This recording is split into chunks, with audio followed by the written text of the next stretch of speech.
everybody. In this lesson, I'm going to be sharing with you some insights into this piece, Si dolce el tormento.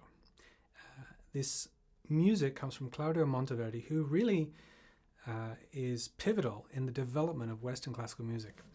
And if you want to dig into the history of the Medici family in Venice and the 16th century, it's really quite an interesting time with the advent of opera. And this title, Si dolce el tormento, refers to a line saying how sweet the torment in my heart. So it's got kind of a melancholy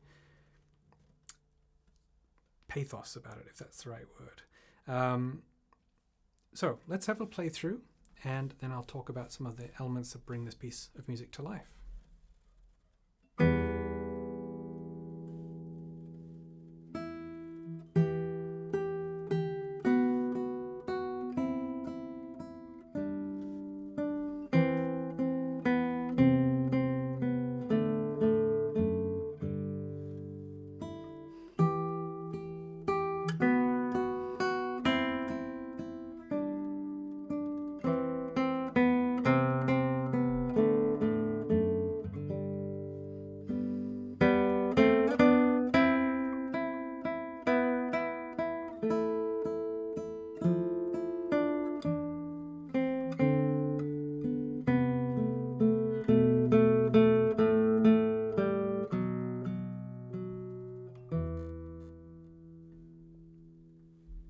A really beautiful melody, beautiful piece, and expertly arranged by Dave Belcher.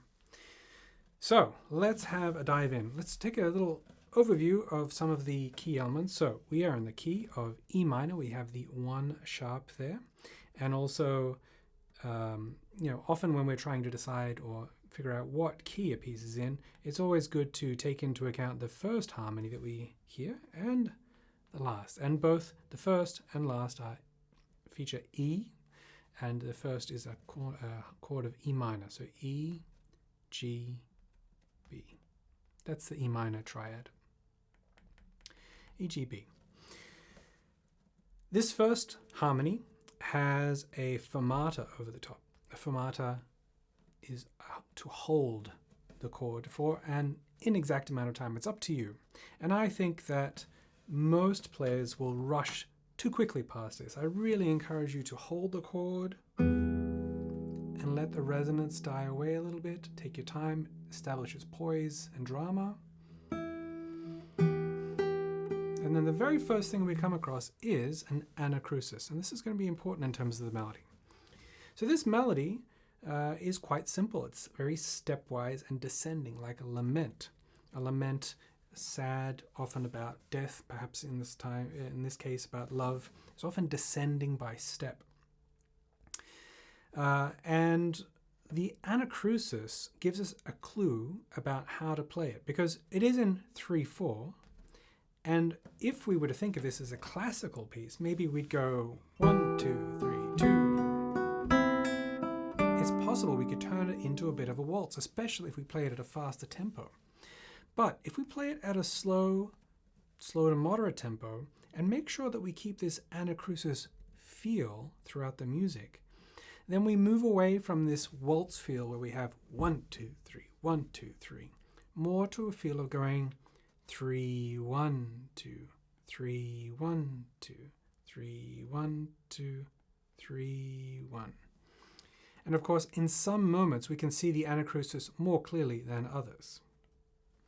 There, and also there. We see it where there's a held rhythm for 2 notes, and then we have that pickup, the anacrusis, on the 3rd beat.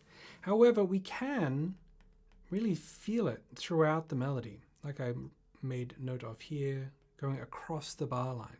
So let me play from the beginning, and I want to exaggerate that feel of the anacrusis going 3, 1.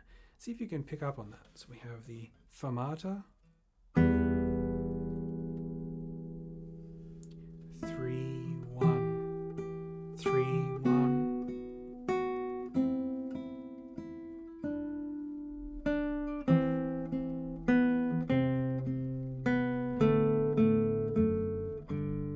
Yeah. And of course here we can hear it a little clearly as well. On the 3, it sort of dips. C, C, B, C, C, B, A. So I think bringing that anacrusis into the feel is key to bringing this piece to life. The tempo, not marked, is a slow one. I think with that slowness becomes a bit more of a lyrical approach. And we don't have to be super strict with the timing. We can be a little bit free, as if we were singing this and there were words behind each note. Something to say, something meaningful and powerful to say. Now, of course, we have the descending line. G, F sharp, E, D, C, C, B, A, G. So it actually descends a G major scale there, or from the 3rd degree of the E minor scale to the 3rd, but a full octave as we descend. Just, I know it's pretty obvious, but I'm going to play through that melody one more time, and now just take note of how it really just follows a scale all the way from G down to G.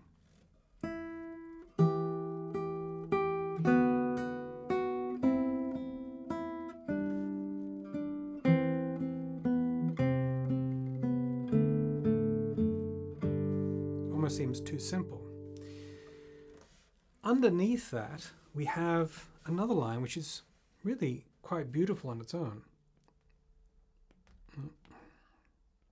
E, B, C, G, E, C, D, A, F sharp, G. Now I think this line becomes a bit more interesting in the second half, and we'll look at that. But just for now, have a listen to that line. Bring your ears' attention to that lower line.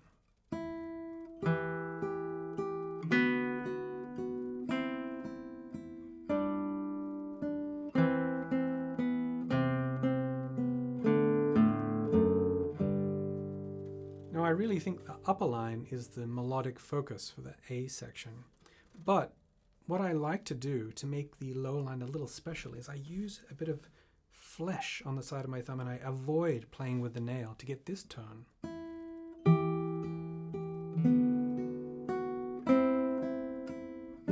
It just makes the sound a little special and differentiates it from the upper line. Also, I'm playing a little tasto here. I'm taking real care, especially of any open strings. Making sure to make a very warm, vocal-like sound instead of going straight across the string with a much brighter sound that you can get in the middle of the string here, or around the back of the sound hole, and with a square-on approach of the nail.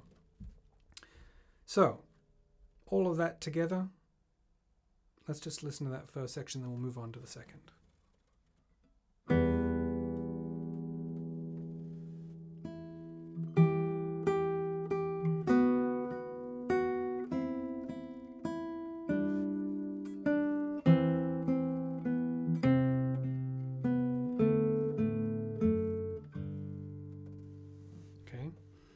One last thing that I forgot to mention, something to look out for, is that as we're going through, some of these notes here in the lower line are open strings. And that's helpful because that's easy to play and frees up our hand to play the upper line. However, the held notes, there's an E, a C, E, C, etc. The longer ones, just make sure that you hold them for their full duration, the full 3 beats in the case of the E and the C.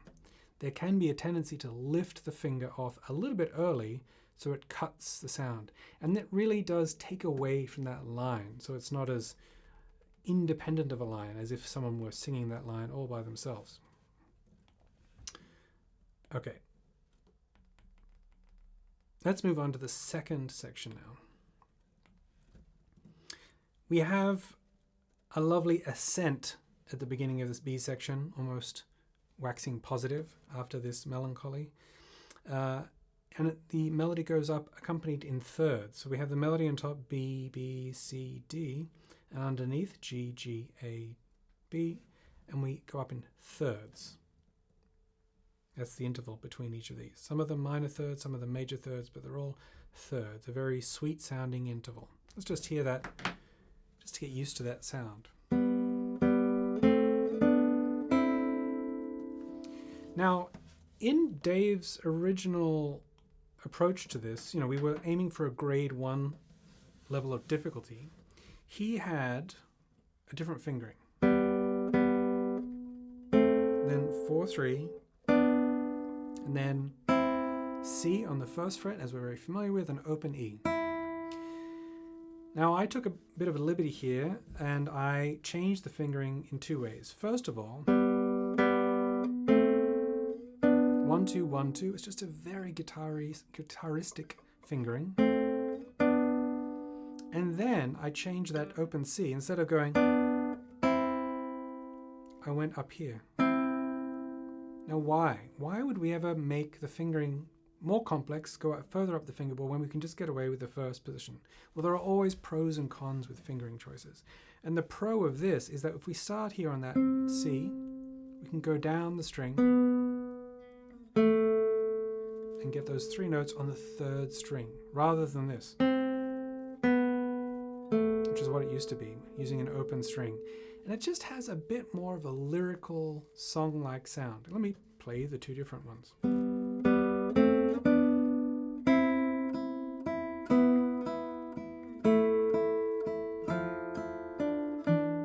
My fingering going up, and then here's the fingering using open strings, a bit easier but perhaps less emotive.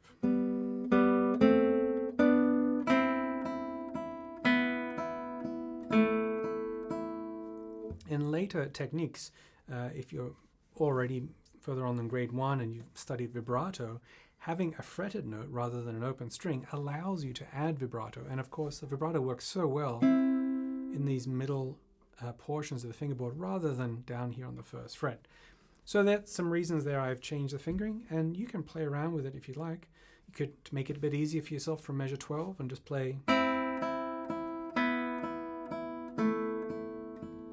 And for those of you who are really very advanced, you could refinger this dramatically. You could do something, and I think in my performance at the beginning I accidentally did this just because I've been playing around with the P's.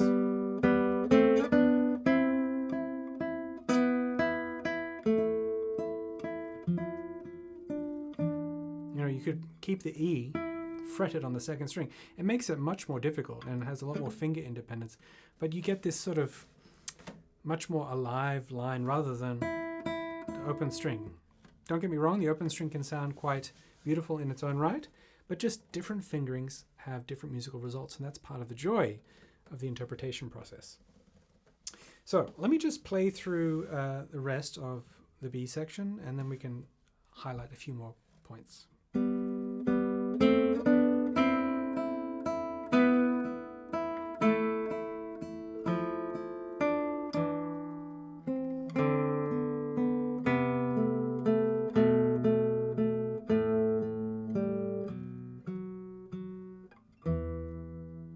So this time, the B section, although it starts with this potentially optimistic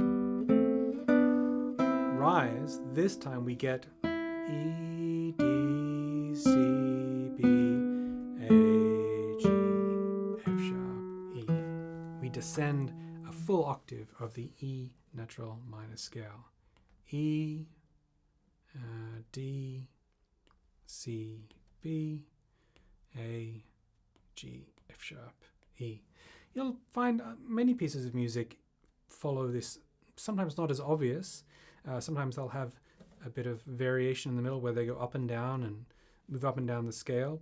But sometimes a scale, or at least half a scale, is very evident in terms of the contour of a melody. So really we have a descending octave in the first section from G to G, and then the second from E to E. Sometimes it's helpful to acknowledge that, and it helps us mentally tie things together. It can help with memorization too. I think in the second section, the lower voice has more of an interesting role. So already out of the gate, the lower voice is moving. We've got these quarter notes. And then here from measure 12, the E in the top line stays all the way to here. It's kind of like a sustained melody from a singer. And so the only moving part is actually the bass voice or the lower voice. So I would suggest bringing that out.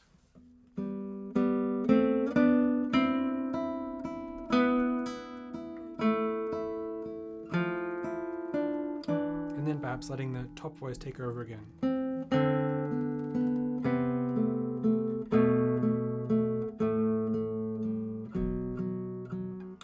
Yeah. That's a very common approach to textures where we have two voices and maybe one is moving and one isn't. We bring out the moving part. So if the top line is static, we bring out the lower line.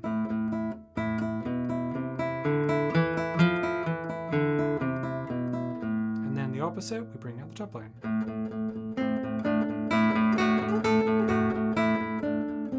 All right? We don't really need to highlight the repeated notes. They're very evident. Now, the ending is a little odd. And in Renaissance music, you will often find things that are not as balanced, as symmetric as classical music or even as romantic music.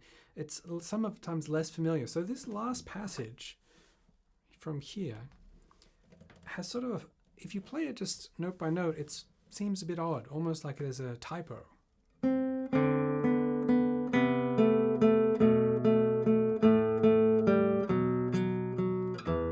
Is there supposed to be that many A's repeated? It shouldn't it move?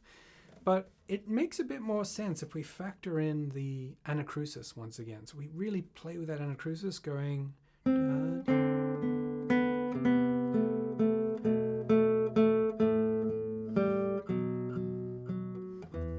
So I would suggest latching onto that anacrusis to really make it have that yearning sound.